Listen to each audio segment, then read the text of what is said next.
What if I told you that heaven has a message for you right now?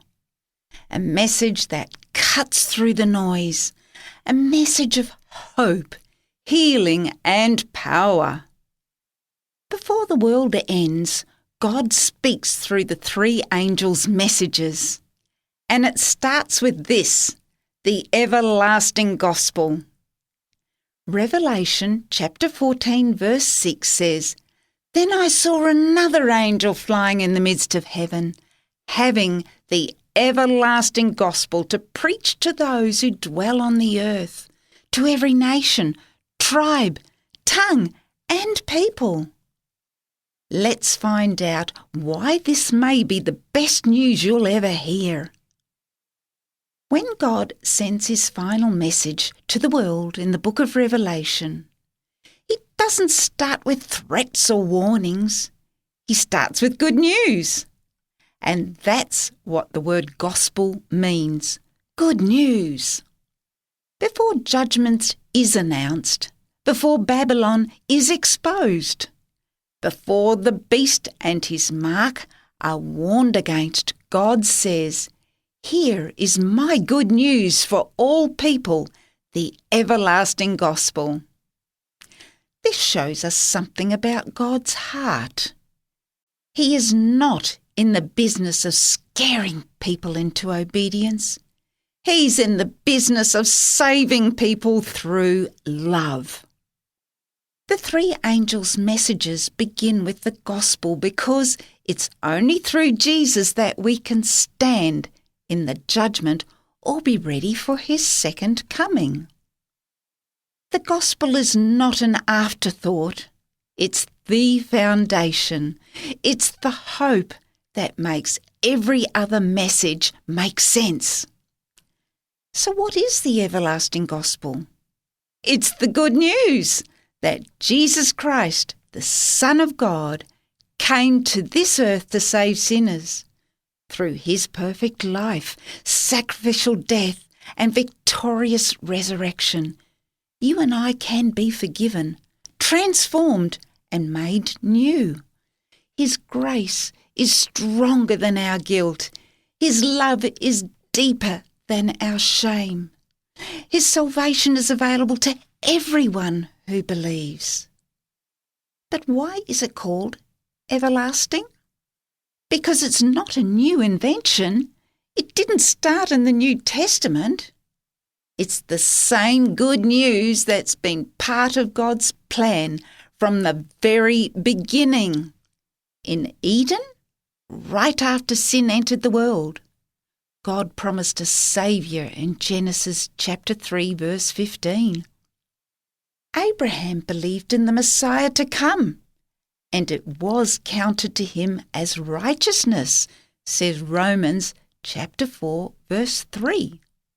David sang of God's mercy and forgiveness. Isaiah wrote about a suffering servant who would bear our iniquities. The gospel spans from Genesis to Revelation and beyond. It is not only the message of Christ's death and resurrection, it is the eternal plan of salvation designed to restore humanity to his image. The everlasting gospel isn't just an idea. It's not just theology. It's personal. It's for the addict who feels stuck, for the parent who feels hopeless, the student searching for meaning, the believer who's struggling with shame, the skeptic who wonders if God is real or if he cares. The gospel says you are not beyond redemption. You are not alone. You are not worthless. The cross of Christ proves your value. The gospel is good news because it meets our need for hope, forgiveness, purpose, and a restored relationship with God. And the first angel's message is telling us This gospel still saves, still restores, still transforms. And it's not just good news for the past, it's good news for right now. So why does God send this message right now, at the close of Earth's history? Because the world is broken. We are drowning in fear, division, deception, and despair. Many are chasing empty pleasures. Others are burdened by guilt. And millions have no idea that a Saviour even exists. That's why Revelation says this message goes to every nation, tribe, language, and people. No one is left out. This is a global rescue operation. And it starts with the everlasting gospel, because only the gospel can change the human heart. Only the gospel can unite what's been divided. Only the gospel can prepare us to stand in the judgment. The everlasting gospel isn't just forgiveness, it's power. It's Jesus living in you, giving victory and transforming your life. That's why this message is urgent. It's not about religion. It's about relationship. It's not about fear. It's about freedom. It's not about rules. It's about redemption. And right now, when the world is unravelling, the gospel is the anchor God is offering to anyone who will take hold. So how do we respond? It's simple, but life-changing. Number 1, believe the gospel. Believe that Jesus lived, died, and rose again for you. That His grace is enough. That His mercy is for you. Number 2, receive the gospel. Invite Jesus into your life. Ask Him to forgive your sins and fill your heart with His Spirit.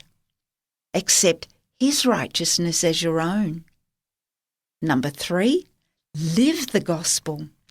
Let Jesus transform you from the inside out and live a Christ-like life. Love like He loves. Walk like He walked. Share the hope you've found with others. Because here's the truth, the everlasting gospel isn't just something you hear, it's something you live. Revelation's first angel announces the gospel because that's how the final work on earth will be done.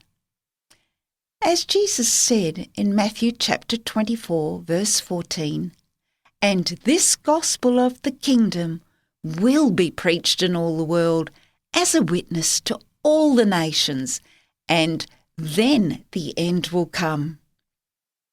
It's not fear that prepares us for Christ's return. It's not control. It's the everlasting gospel. God's message to the world right now is not try harder in your own strength. It's come to me. So if you're weary, if you're searching, if you're longing for something real, you don't have to wait any longer.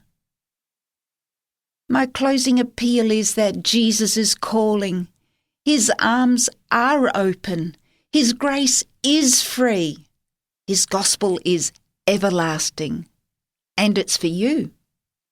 So today, choose to believe. Choose to surrender. Choose to live the everlasting gospel, because this is the message that can change everything.